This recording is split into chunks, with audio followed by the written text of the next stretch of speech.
All right, we got everybody coming in. Welcome, welcome, welcome. Appreciate you all. Wow, everybody is popping in. This is great. Hopefully, the weather is beautiful by all of you up here in Buffalo. We're finally getting some good weather. Although it's supposed to get cold again pretty soon. Um, well, cool. Hello, everybody. I'm just going to kind of launch into things, and people will just kind of come in as they come in. I like to try to keep us on track because there's a lot of great questions that we want to get through and make sure we get all these wonderful insights from these wonderful panelists today. I am Chris Miano, and I'm the founder of Memory Fox. And for those of you who are returning, welcome back, of course. We love having you. And for those of you here for the first time, thank you so much for joining us. This is obviously very important work. I know it's very important to everybody as we negotiate the very crazy waters of the modern world that seem to get crazier by the day and more difficult to navigate. Really wonderful to have you all here as lighthouses to help, kind of shine a light on how to get through all these things. It's really cool to see like where everybody's joining from. So go ahead and throw the name of your organization and where y'all are based out of in the chat. We're all obviously here united by a common cause. So I hope there's opportunities to connect with other people who have like missions and like passions and all water, water, rising water lifts all boats, as they say. I'm probably not saying that right, but that's okay. Um, Today's topic, of course, very important one, right? Building a trauma-informed storytelling practice. Luckily for you, we've got some incredible panelists who have tons of experience building these practices at nonprofits just like yours. And maybe you have collaborated with some of them in the past. As always, every question we asked today was submitted by you, the audience, and during the registration process. So thank you so much for submitting such thoughtful inquiries. It's of course really hard to put together a finalized list. We usually get dozens and dozens and dozens of great questions, so we kind of combine them sometimes, and hopefully we can get a nice once over the world to get everybody's questions answered. This session is being recorded, and it will be sent to everybody who registered after 24 hours. So if you know anybody who couldn't make it, feel free to let them know that they'll be receiving that via email, and of course it'll be shareable. So. Without further ado, let's get into today's esteemed panelists. So, first of all, we have a longtime Memory Fox partner and friend, Maria Bryan. Maria Bryan is a trauma-informed storytelling trainer. She is the host of the When Bearing Witness podcast and facilitates the When Bearing Witness Trauma-Informed Storytelling Certification Program, which y'all will hear about a little bit more at the end. So that will be exciting. Maria's work helps nonprofit leaders tell powerful and impactful stories that resist harm. Over the past 15 years in the nonprofit and public sector, Maria has trained thousands globally in person and virtually, focusing on trauma-informed storytelling and purpose-driven marketing, which we love very much. It is obviously fantastic to have you again, and we just love collaborating with you so much. Next, we have Carly. Carly Shen Lanning is the founder of Voices Editorial, a trauma-informed communication consultancy supporting mission-driven organizations globally. For the past 18 years, she has worked alongside survivors of violence and the organizations that support them as a survivor advocate, community educator, journalist, and communications manager, as well as lead editorial work for nonprofits, philanthropic institutions, and global organizations, including the Rockefeller Foundation and YouTube.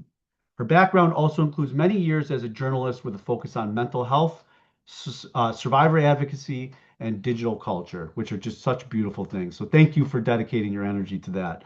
And thank you for contributing to the 2025 Ethical Storytelling Report. So now I'd like to introduce our third panelist. Melissa Romero is the Associate Director of Communications for Global Equitable Conservation at the Nature Conservancy, incredible organization. She has had the honor of telling stories that drive change for good through various roles as a journalist, editor, and nonprofit communications and marketing professional. Today, she continues to champion and practice ethical, trauma-informed, and values-based storytelling.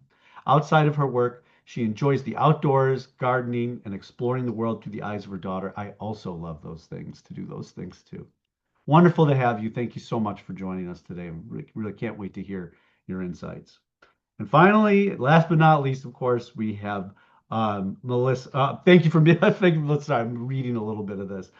Finally, of course, we have Daria. Daria Ford is a nonprofit leader, consultant, strategist, and speaker with nearly 20 years of experience in fundraising, donor engagement, marketing, and community partnerships. She has held leadership roles with organizations including Middle Tennessee State University, Meharry Medical College. Am I saying that right? Harry. Meharry. Okay, great. Legal Aid Society of Middle Tennessee and the Cumberlands and the Martha O'Brien Center, helping raise millions in philanthropic support. Daria is a national presenter on ethical storytelling and strengths-based leadership with speaking engagements at conferences including AFP Icon, AFP Lead, One Cause Raise, and Equal Justice University. In 2024, she was recognized as the Young Professional of the Year by MTSU's Jones College of Business. That's pretty cool. Well, thank you so much, so much for being here, and thank you to all of our panelists. And it is a lot to read through those big, beautiful bios. So I'm gonna zip, and we're gonna get to you guys. So thank you all for joining us. Let's get to these questions. All right. So first of all, this question is for Maria, and this is from Andy, and it is about building a culture of trauma-informed storytelling. So how do you build, it's pretty high level, but a great one. How do you build organizational policies and practices that protect story owners and audiences? And then, of course, after Maria, anyone else, please feel free to join in and we'll pass it around a little bit. So we'll start with you, Maria. Thank you so much, Chris. It is such an honor to be here. So thank you to Memory Fox and to be in this room with these women who are just changing the world. It's such an honor. I love this question because it doesn't just talk about protecting the story owner, but audiences too. So I think the two steps, one is to get your organization on the same page with what your values are when it comes to storytelling. Some folks consider this a pledge, an SOP, just a general guide. This doesn't have to be tactical, but kind of like big overview what your organization will commit to within storytelling. And this is something that should be presented to everyone in the organization, because hopefully you have more than just fundraising and marketing working on storytelling. And everyone's really telling stories in your organization, whether they are presenting or managing social media and appeals, right? So I would start with that. I would start with some kind of values-based pledge to get everyone grounded in the policies and procedures. Um, then I would create those policies and procedures and include some kind of a workflow. So who's going to be involved? Is there going to be program staff and field staff involved? If you're in public health, maybe you have clinical staff that are involved. Do you have peers with lived experience that will be part of maybe the review process? Legal may be involved as well. So think through who you want to be involved. And then there's going to be different parts of the process that will impact either the story owner or audiences. So when you are talking about story gathering, and the very end, retraction. So kind of the sandwich ends of this is when you're really thinking through how are we protecting our stories? What kind of consent guidelines do we have? What kind of interview guidelines do we have when someone wants to retract their story? What is that process? If harm is done in some way throughout this process, what are the pathways for that? And then there is in the middle the story crafting and distribution. And that's where you can bring in policies that are protective of the audience. So these are things like content warnings. What resources do you have for audience members? What are you moderating the platforms that you are using? And of course, there's going to be overlap. So, for example, when you are choosing distribution channels, this is really going to be impacting the story owner as well. But really, those are kind of buckets where you can think through what steps are we taking to reduce harm and promote safety for those who are sharing their stories and those audiences who are receiving these stories. I love that. Anyone else to share about that? I mean, it's a pretty big picture. I know a lot of organizations, this is actually a big barrier for them is like building those policies at the onset. Um, Anything else to share? Or did Maria knock it out? Maria definitely knocked it out. Always does, right? Oh, she Right. does. She does.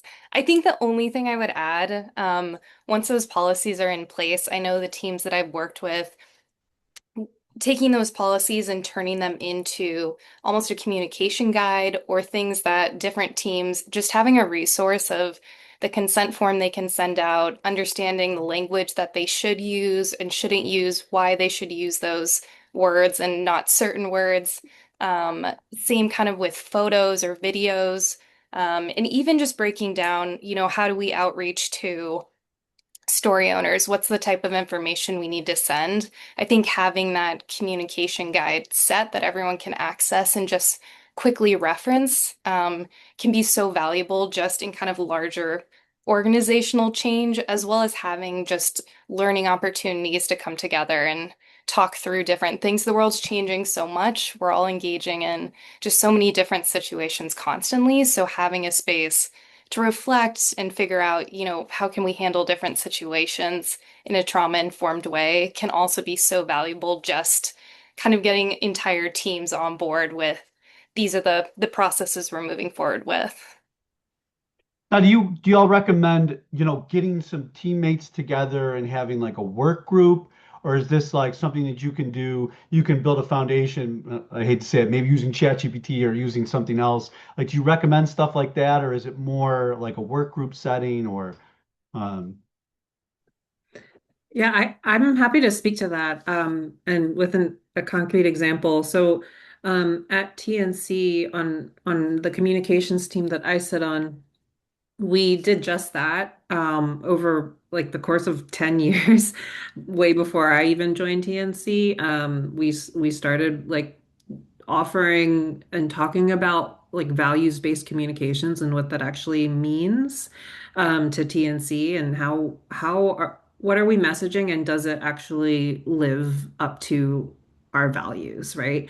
So are we walking the talk? And so what started as just like that the kind of workshops of small groups of program partners and communicators at the organization then like just bloomed over a long period of time. Like we're talking about culture building here, so we're not going to say like, okay, here's a guide and it's all done. We're good. Because like Carly I mentioned totally. and Maria mentioned, like language is evolving on a daily basis. And like to give you perspective, when I joined TNC, we had a values-based communications guide, and just this year we had to update it. And it's only been 4 years, but it just everything changed. Everything is language is evolving and language matters. So I think we've really created a strategy of not just creating the document, but yes, creating that continuous learning space.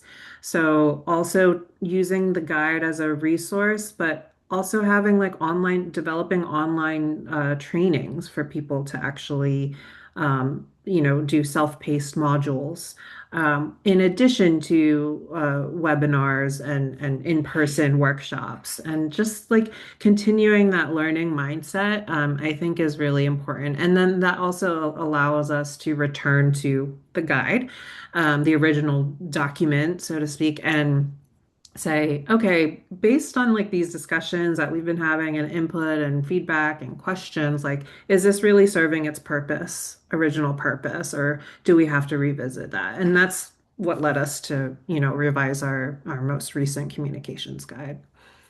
That's nice. Yeah, it seems like it's not like a finality, it's a journey. It's a constant journey and a commitment to that journey. So, well, wonderful. All right, well, let's get on to the next question then. This next question is for Carly, and it is from Deborah about storytelling strategy. How can organizations create emotionally compelling stories that still preserve complexity, agency, and hope without reducing people to either victims or success stories? This is a really good one. It's such a good question. Yeah. And I've been noodling on it since you sent it. So thank you so much. I think there. there are so many ways to do this. I think a big or a place to start and can feel a bit more in, I think, like the story t or like you as a communication professional, something for you to kind of focus on is taking a step back from, you know, the specific story or like what happened to the individual that you are interviewing and taking a step back and instead focusing your interview, this story on this person as a whole and involving them. So really, I think in this work, having your story owner be your partner in this process because they're really the authority. You are kind of the one who's lucky enough to like sit and gather their story and create something together. So having a partnership both with your story owner and understanding your audience. What does your audience really want to hear about? And having to, it is kind of your work as the storyteller to make that shift from, I think it has been really kind of the traditional model a lot of us kind of grew in this field with of kind of deficit-based and urgency-based stories that have really focused on a specific moment in someone's life that's going to gain quick attention. And we're all kind of making that shift to asset-based and more hopeful story and really looking at individuals as a whole. So really centering that inner interview in the story, getting creative too. It doesn't need the entire story. It can be kind of moments with the individual, but also looking at what are other approaches you can take to the story. Is it bringing in data? Is it bringing in other perspectives? And so once I think like kind of the story itself, but then you're starting to build strategies around it. So, you know, how can you then record the impact of these stories? Because in part, it's a bit of getting leadership to also make the shift with you. So, what is the positive impact that's happening from these asset-based stories, like trauma-informed stories you're creating? How are they more positive for the audience and the individuals that you're working with? How is it building trust with the communities that you're working with? And then from there, how do you build a strategy and process and procedure? Just kind of like our whole team was talking about in question number one. And then from, I think, kind of the last thing around your strategy that helps with effectiveness is really educating your leadership on why these processes are so important and baking it into their work as well, their language, why we're doing all of this work. But you can really build, I think, richer, more complex stories that are more authentic to your audiences and your story owners. And that is just value for everyone involved. I've seen it mentioned in previous panels we've had where we've talked about it. There's an actual positive business outcome here. Is trust is valuable and trust has value and trust builds relationships. And so when you commit to being an ethical organization, there are business outcomes there, and I think have you all observed that as well in terms of getting buy-in from leadership? Definitely. I think, I am a consultant, so I work with a lot of different organizations. And so this is something I talk about kind of in different fields and with different communities. But a lot of, I mean, so many businesses and organizations, the desire is to build sustainable relationships with communities. And this is what makes that happen is feeling valued, people feeling safe, people feeling like they can trust an organization because then once they have that positive experience, it's just a ripple effect into who they talk to and their communities. And so I think once organizations see the positive outcomes of it and Yeah. learn more about it and see how it aligns with their values, it does. I feel like it's an easy thing to start being like, of course we would adopt Of course this. we do this. This is our Yeah, value. yeah. Yeah. I Love also that. think it creates just more authentic stories. I mean, if you think about it, in the past, we were telling stories and it was the same storyline because everybody was using that kind of same story arc. But when you're inviting someone into that story, you are just getting much more authentic in your storytelling. So you're not hearing the same thing. The donor is not hearing the same thing. It brings diversity. So if you're trying to sell the process to your leadership because it can be hard if you have a certain type of leadership that does not want to change. That's one point that you can make. It does bring diversity into your storytelling, which is good for the donors to see because they may see more things that are like themselves. I don't think any of us want to view ourselves from a deficit based lens. And so I think that helps. And one Wonderful. final point I wanted to add is that when we anchor our stories in trauma and pain and stress, and underlying that can be manipulation and kind of fake urgency, we're actually dysregulating our audience and our donors. And these are Like becoming that. embedded in their bodies, and their bodies are remembering that. And so then when they're seeing your posts and their emails and the direct mail, they're making this association, this negative association. So back to Chris's point, it's not just about honoring and being ethical, which forefront is what we want, but it's also a big part of building trust and positive, hopeful associations with our audience. Yeah, trust is increasingly a premium. Like as we go more into AI and all these things, I mean, organizations that are trustworthy are going to be set themselves apart. So beautiful. Thank you. All right, this next one is for Daria. It's from Elise, and it's about ethical story editing. How can we share power in storytelling so that story owners can guide the process and shape the final product? I love this question because I think that this is where the mind shift really begins. You know, we used to work in a industry where we are just running all the time. And so we start writing people's stories and from beginning to end, and we never brought them into the process. But that power comes into play when we become partners in the storytelling process. So we are writing together and then we're talking, we're saying, why am I writing this story? It's just not like, give me your story and then I go write it. Why are we writing the story? What are we going to do with it? Where is it going to go? What platforms are we going to share the story on? And so you are really coming into a partnership opposed to help release that power dynamic. I also think you're letting the storyteller define themselves. So a lot of times we get a picture in our mind and we say, okay, we're looking for a single mom, but the single mom may not define herself in that way. So in that process, we're saying, how do you define yourself? What do you want this story to look like? At the end of it, what do you want and how do you want people to view your story at the end. So you start asking some of those critical questions along the way to help share the power. And then we talk about consent. So a lot of times in the consent process, a lot of organizations are using a one-time informed consent, but we're really getting into it and saying, this is a process. You could decide not to share this story. Let's say we're doing an event. You could walk away from this speech.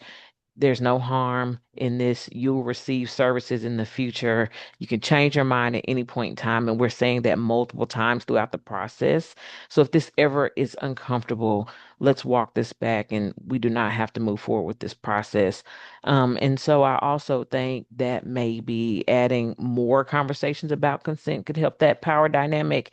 And then having multiple reviewers could also help. So maybe you hear from the community, maybe you hear back from the person once the document is finalized, send the story over and say, um, does this reflect what we talked about? Does this reflect how you view your own story?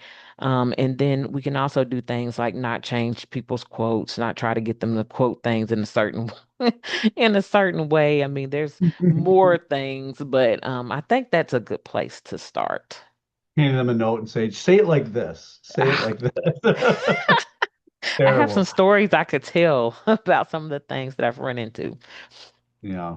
Yeah, I'm sure. Anyone else? That was really good. I think there were a lot of I'm gonna Yeah. re-watch the recording and pull some of that out. Very good.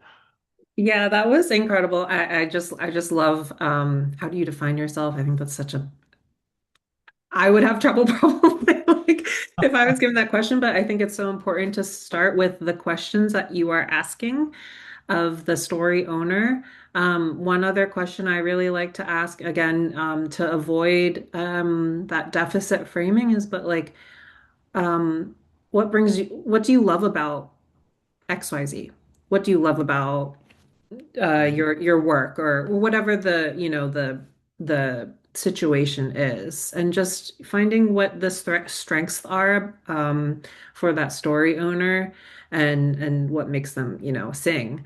I also There have been organizations that I've collaborated with where if you have the capacity to earn funding resources to create kind of like storytelling funds so that your program partners like mini grants, let's say, and your program partner and their community partner can apply for these mini grants that allows them to run the whole project and work together and collaborate together to tell their story. That's really been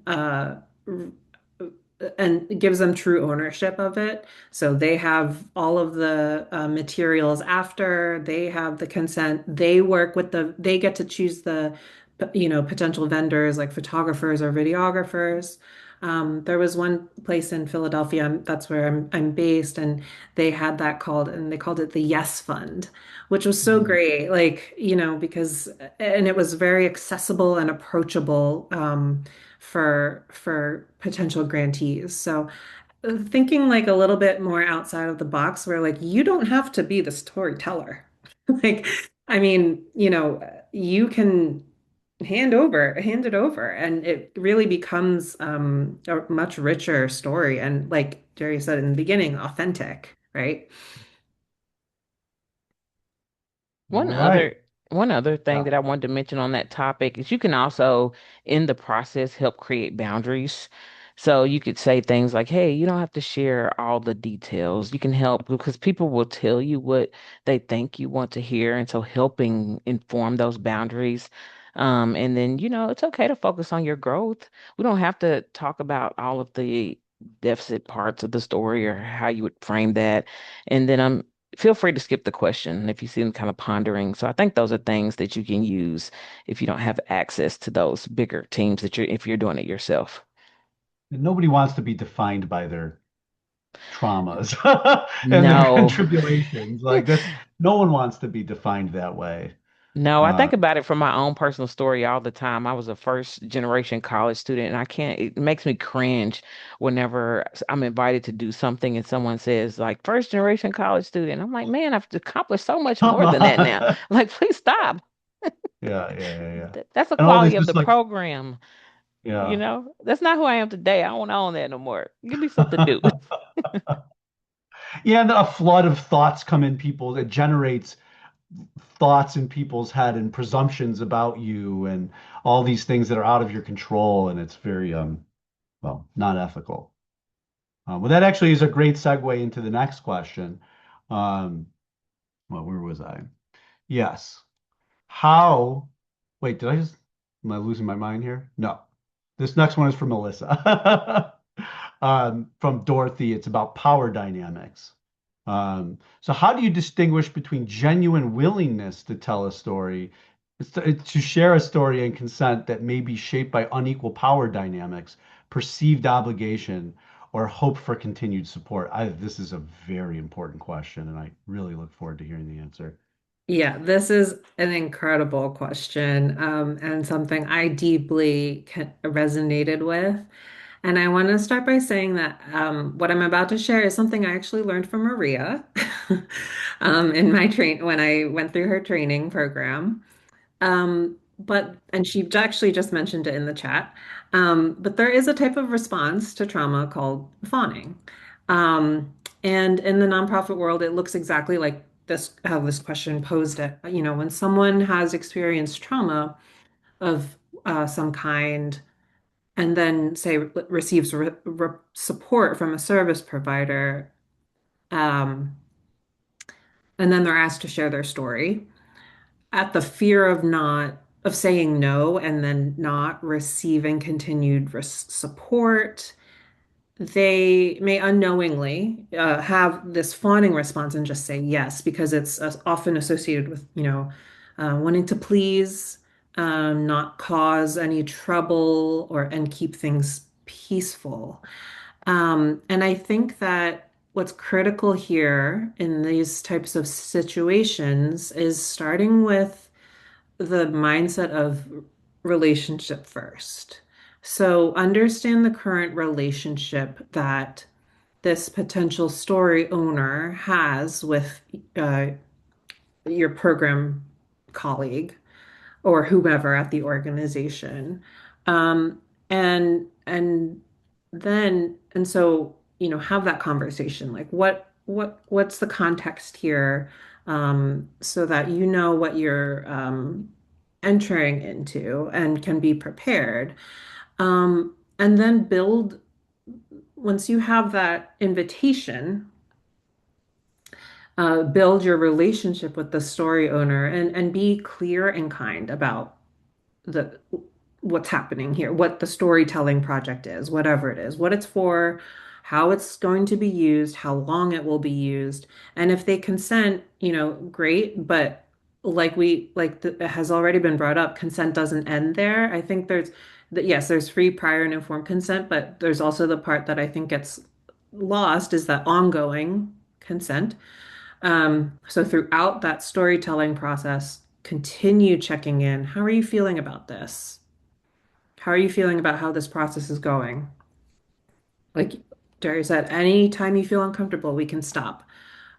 You are responsible, you and your team are responsible for creating, we say safe space a lot, but it really like a safe and brave space where they feel brave and have ownership and agency over their story to feel that they can say, you know what, actually, I'm not feeling great about this, like, or I don't feel comfortable answering that question. Or if it gets to that point, I withdraw my consent and I don't want my story shared anymore.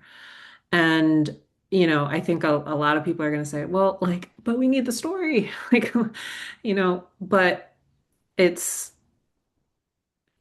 you risk losing partnerships, you risk losing trust and credibility of your organization, if you don't maintain those sustainable relationships and honor um, your mission and your values. So, yeah.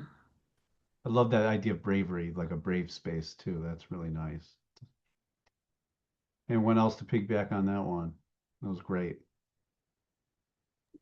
I might just I like quickly add. like the yeah, Oh, I I was was gonna just going say. to underline what Melissa and Derry have already said, and that is it helps to give questions in advance. And one reason why I am just such a huge fan of Memory Fox is it really gives them so much autonomy over the questions they want to answer, where they answer it, the space they answer it, the time they answer it. Because yesterday might be different than tomorrow and how they feel about telling their story. And if you are interviewing someone in person, just because they have consented and they felt really good about it, you can still, with every single question, remind them, hey, just so you know, you don't have to answer this question just because we're in the room right now. So even those little micro moments, like Melissa said, checking in emotionally, but also reminding them, just because you're here doesn't mean you need to answer all these questions, or you can answer part of it as comfortably as you feel. You can give a broad answer. You can leave out names. This is your story. Do you ever afterwards say, like say they answer a question and you're like, are you sure you wanted to say that? Like, do you ever, this is going on Instagram, so are you sure you wanted to say that? Like, do you have like follow up as you're going to? I think that's a part of the ongoing consent conversation too, is letting them review it. Yeah, that's Because they might have been, first of all, even just being a podcast host, even the simplest conversations, folks disassociate. Like we're all disassociating, all of yeah, us. Like we're going to yeah. forget everything we said the second we leave this panel because we're so They're like, hyper oh no, focused on saying what the have I right thing. done? So let them like review it and to see like, oh wow, I got a little bit more vulnerable than I thought. And then you can ask questions like, hey, would you feel comfortable if your kids saw this? Would you feel comfortable if your in-laws, your people at your mosque or your church saw this? It's not a way to scare them, but yeah, I think Chris, that's like great way. Like when someone shares something really vulnerable, we can get into this could be such a huge conversation on giving folks agency on their story, but also setting boundaries for them so that they are legally and physically safe, right? So I'll stop there, even though I could talk about this for forever and ever. Well, you're up next. Your question's next. So we're Okay, back good. to you. This is from Faith, and it is about consent once again, which is of course really the North Star of Yeah. ethical storytelling. After being given consent to share someone's story, how long would you recommend sharing that story before archiving it out of respect to the person? Right. I love this. I love that we're Yeah, in a point in history where we're having these conversations so good. and we're not So good. introducing this idea of having kind of like a time frame for consent, especially for youth. Because when youth tell their story, how they would tell it 10 years from that point, like think of yourself 10 years ago and how you would frame the story differently. Melissa's like, I guess. I know. And even how Daria said, like, I am not like a first generation college student anymore. Like that does not define me. I've done so much more since then. So it's going to be different for every organization. I feel folks in the room would agree that I think 2 years feels like a good mark. And it doesn't mean you have to archive. This is where you have systems in place. And again, Memory Fox is one of these systems that you can have to track the story owner contact information and say, hey, it's been 2 years. We need to sunset this? Do you want to update it? Do you have an update for us? So yeah, it's going to be different. I think sometimes with youth, it might be shorter. For folks that sometimes work in end of life care, this is a question that comes up like, what if they pass away? Do we keep their story going? It's going to be so nuanced for every cause and every organization. So have something in place. I wouldn't make it a decade.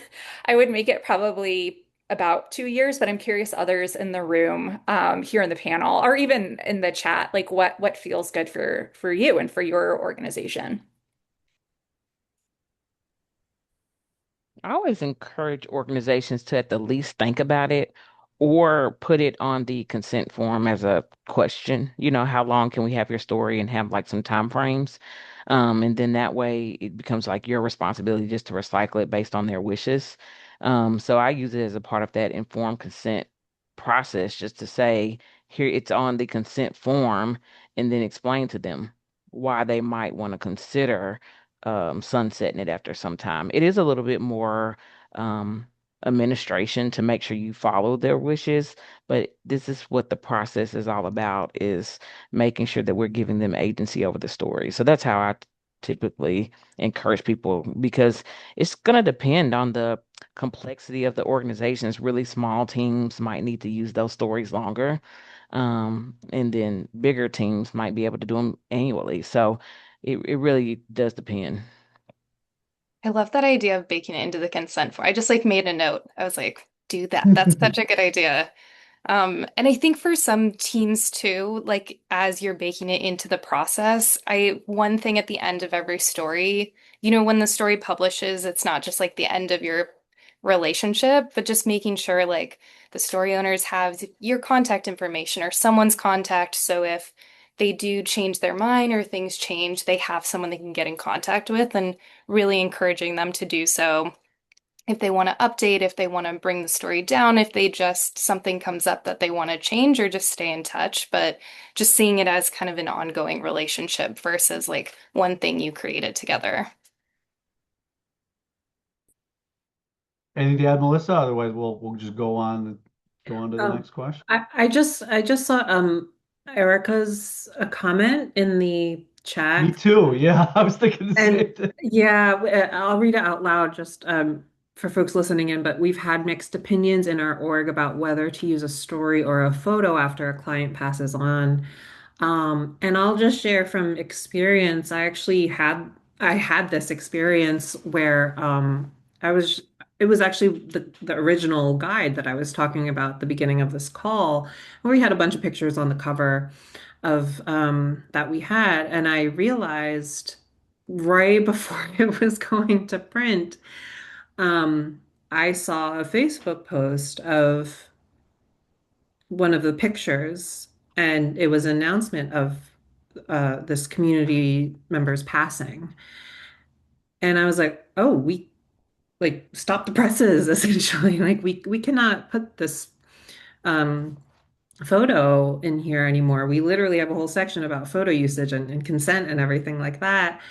But it's imperfect because if I had a randomly been scrolling on Facebook, I wouldn't have known that. And then, so it is a really difficult, like Derry said, it is an administrative thing where you have to actually remember, okay, we signed it up for 2 years on this consent form. Like, are you going to remember in 2 years that you have to go back and check, you know, with this person? Do you know how to reach them anymore? Did they move? So, really having that system in place is so critical before you even have someone fill out in a consent form, because there's no if you're not gonna if there's no accountability at the end, like why are you having this person sign this form, so it is really difficult, but yeah, when someone passes, they don't like whose consent No, are the way you? to know, yeah. Yeah, so I resonate with that a lot. You're making me think of a Memory Fox feature where it can like remind you. You can set a reminder on that piece of content that like 2 years later, 1 year later, whatever they choose, it sends you an email that says like, hey, so you know, this is expiring. Here's the contact info. Um, so cool. No, that's a really good one. And yeah. Oh, Maria, um, all right, on to the next question. We are really, really cooking today. All right, this is for Carly, and it's from Rachel, and it's about storytelling strategy. How can you tell an effective journey when it may not be the end of their journey once they leave your program? Yeah, I feel like there's so many creative ways to do this. And, I feel like the group did such an amazing job talking about previously of, you know, being aware of where someone is in the process with your organization. So a lot of times when I am working with individuals, they are usually at the end of receiving resources or they've been through the program already, and that's how I tend to get connected to them as the comms person. But so understanding, making sure that they feel ready to be a part of your campaign or your project. And if so, I think, you know, you can be creative. We don't, all of us are just, humans that are growing. Like rarely are any of us at the end of like our full growth spurt and like the humans that we're trying to be. And that's what makes these stories relatable and makes people relatable is you want to capture people in the moment and you want to capture the full person. And so having stories that really, you can do different techniques of, focusing on a core memory with them and then expanding out to a topic or capturing different events or moments with them or asking them, the group so wonderfully talked about like how do they define themselves, but what are things that brought them to your program? Why do they want to share their story? What stands out to them? And you can also bring in different elements as a storyteller, bringing in data, bringing in impact stats, kind of crafting a larger story where they are kind of the anchor and seed and you're following them, but you're providing larger context potentially around a larger either a larger event or larger issue or larger moment. And they're kind of the guiding character that's bringing you along as an audience and a storyteller that you're following them. And then also different ways of being creative, if it's bringing in art or it's bringing in photography, or there are just so many, storytelling is so many different things beyond just words. And so, I feel like that can really just show the growth that this person is going through versus kind of this like ending arc that we've known for so long. And like it is an opportunity to have a lot of like different types of stories. We think a lot about like the hero's journey, and I feel Hmm. like traditionally we've all been taught like make the donor. First it was like make the person, then make the donor, make the person. And it's like, Mhm. but no one's life is the hero's dream. None of us are Yeah. Luke Skywalker in Star Wars, right? Like that's not the way the real world works, is people Yeah. are complicated and their Hmm. arc is like all over the place, right? And so I think that's really nice. Not trying to fit them into a box of like this is how we have Yeah, to tell a story that's most effective. Uh, absolutely. no, really nice. All right, on to the next one for Daria.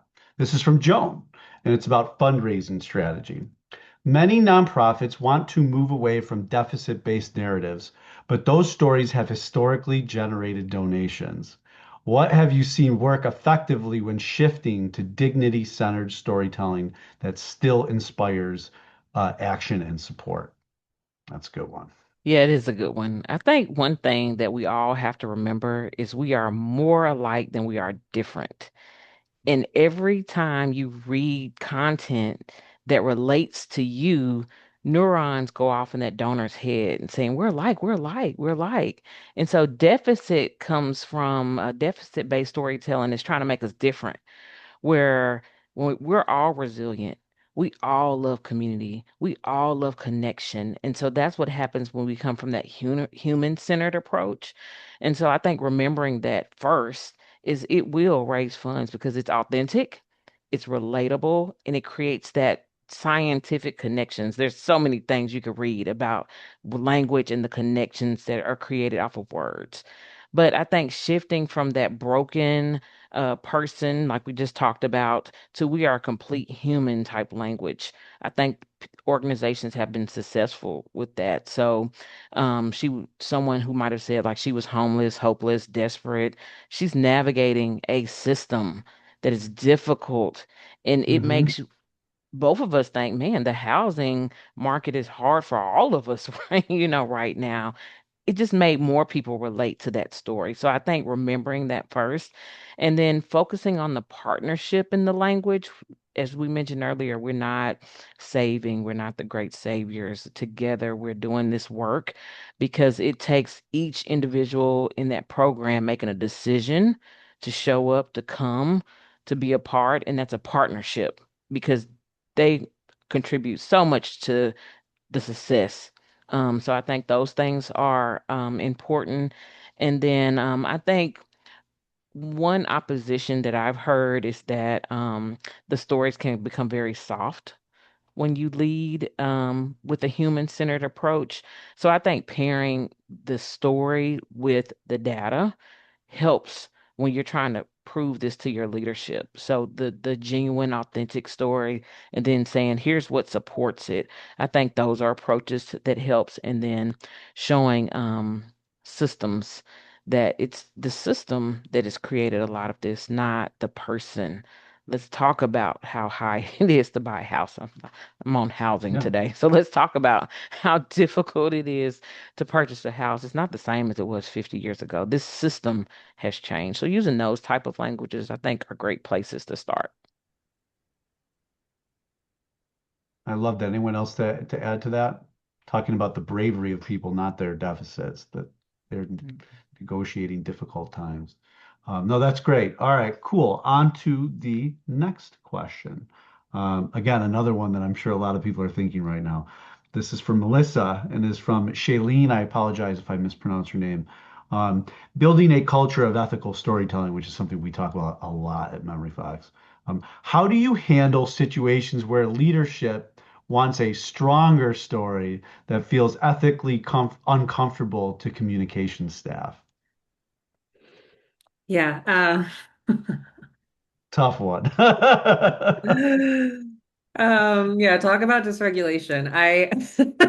Yeah. I've been in a lot of situations where I am also, yeah, this is a power dynamic question. This is a culture change question. And is a great segue from what Jerry just said. Like sometimes people claim that taking an asset-based or strengths-based approach to a story makes it soft.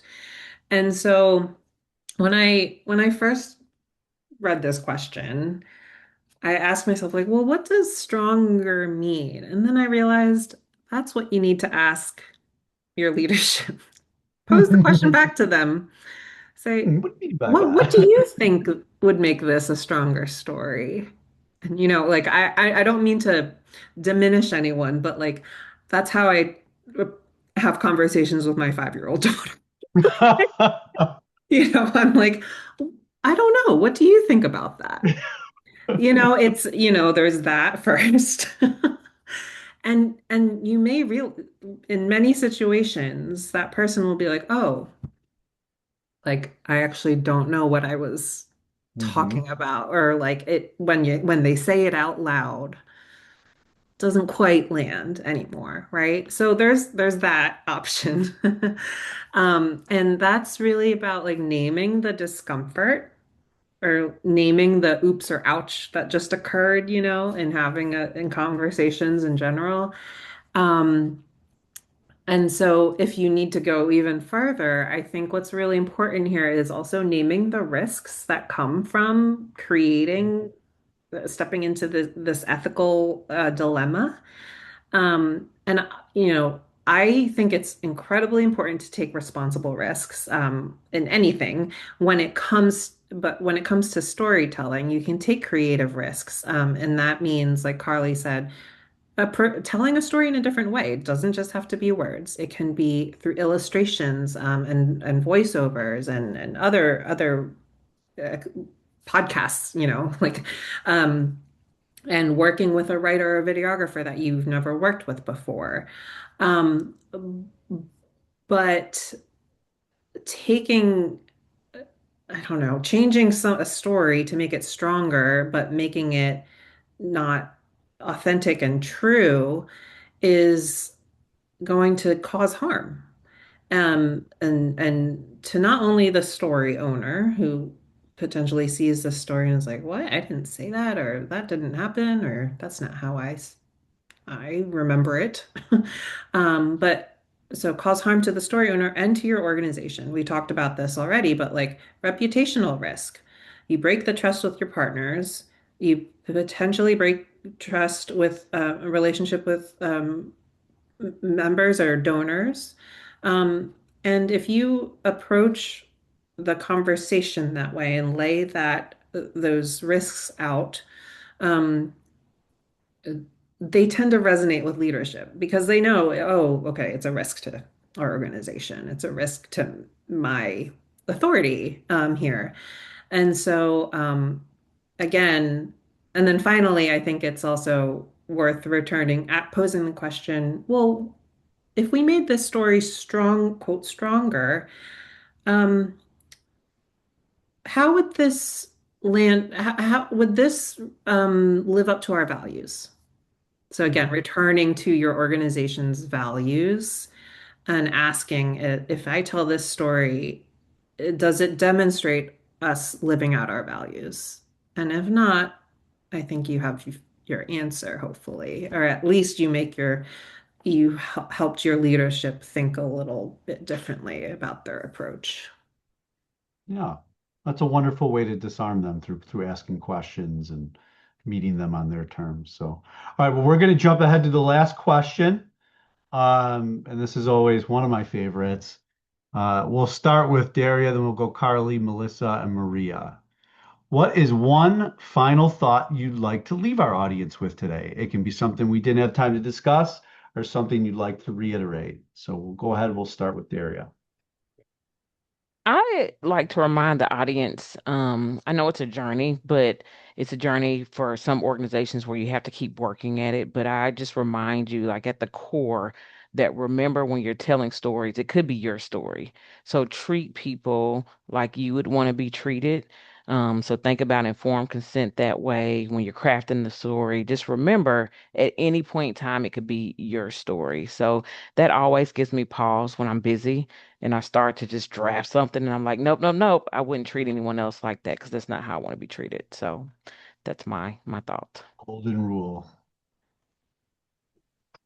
I think the one thing I try and center a lot, especially when I'm talking to people about this work, is a lot of the time I'll get responses that it's really niche, or people will be like, well, I don't Like, I don't work with survivors of violence. I don't work with this community or that community. And I always try and remind people that this work is really for everyone because at the heart of it is humans and it's making humans feel safe and making them feel valued.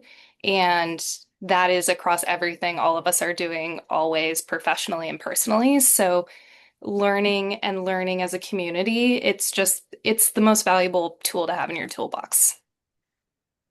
Love it. Who was up next? Why don't you just blurt out? I think, Melissa. yeah. Yeah, I want to echo what everyone has said today. And that yes, it's absolutely an ongoing journey. Like I really I'm on this panel and I'm sharing my experience, but I am by no means an expert or like the go-to person for this or that. You know, I was just encouraged by my own supervisor to go out and learn. And it led me to a Memory Fox event years ago that Maria Bryan was speaking on. And that kind of started this What a learning world. journey. Yeah. And here we are today. And so I just like give yourself that opportunity and can like to sign up for as many learning opportunities as you can and learn from them and then share it out, you know, pay it forward. So I know it's really hard, but excuse me.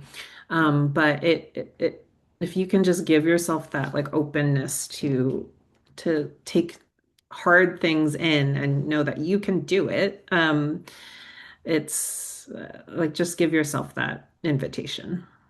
Hmm. All right, There Maria. is one part of the storytelling ecosystem that we didn't talk about, and that's everyone here, the storytellers. So just know that this includes you. It includes setting boundaries and taking care of yourself and your resilience. So just sending you love. This is nuanced. This is multiple truths. It's not easy, and you're doing it. You're getting it up. And I'm seeing in the chat some folks are leaving organizations. They're starting new things, and language changes. What's ethical and trauma informed changes. So just take heart. Have grace with yourself and grace with others on this journey. And thank you so much for being part of this learning conversation. Love it. Well, thank you all so much. I've, of course, personally learned a lot today, and I enjoy this so, so much. Um, and real quick, I would like to turn it over to Maria to share about our very exciting partnership that we just announced, and I'm so excited. Memory Fox has been one of my earliest partners for my program, the When Bearing Witness Trauma-Informed Storytelling Certification Program. Melissa was in my very first cohort years ago. Carly was in a recent cohort. If either of you want it in the chat, just say like a mindset shift or a tool you learned from that.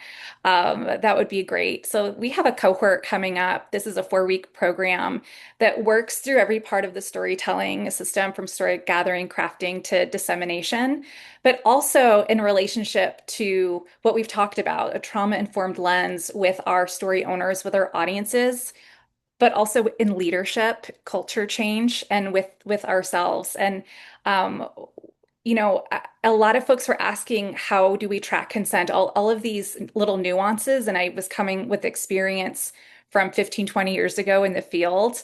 And Memory and Fox and When Bearing Witness have thought, like, how can we come together and build on the value of this program and bring in the most modern technology. Like when Chris said, getting that email that expiration date is coming, allowing folks to record their stories at their own time with their own agency. These are such important key parts of trauma-informed storytelling. So we have just partnered. Memory Fox will be a sub-module in the When Bearing Witness program starting in June, and they'll be adding resources. And as part of this partnership, if anyone wants to deepen their learning and trauma-informed storytelling, we're offering $100 off this upcoming cohort. So the link is in the chat. I'm sure we will get an email with this. You can use the code MemoryFox for $100 off. MemoryFox was the very first company that said yes when I said, "Can I do a webinar on this?" Like everyone was like, "No, this is like such a downer." We love it. And so they have just said yes every step of the way the past few years that we've been part of this movement. So Thank you to Memory Fox. Thanks for hosting this really important conversation. And Melissa, Carly, and Daria, I just admire you so much. So it's just been a joy to be in space with you. And Chris, you know, I'm just such a huge fan of you and Memory Fox. Well, thank you, Maria. That was very wonderfully put. We really appreciate you so much, and everybody here too. I mean, we're all in this together, and times seem tough, needless to say, but it's up to us to kind of carry that torch and keep things going. And so I want to thank you all for your service to your communities and your commitment to, making the world and the U.S. and the rest of the world a better place, and for all of us. So I appreciate you all, and have a wonderful day. Thank Best of luck you. to you Bye all. bye. Take care. Have a Bye great all. day. Thank you. Bye. Ciao.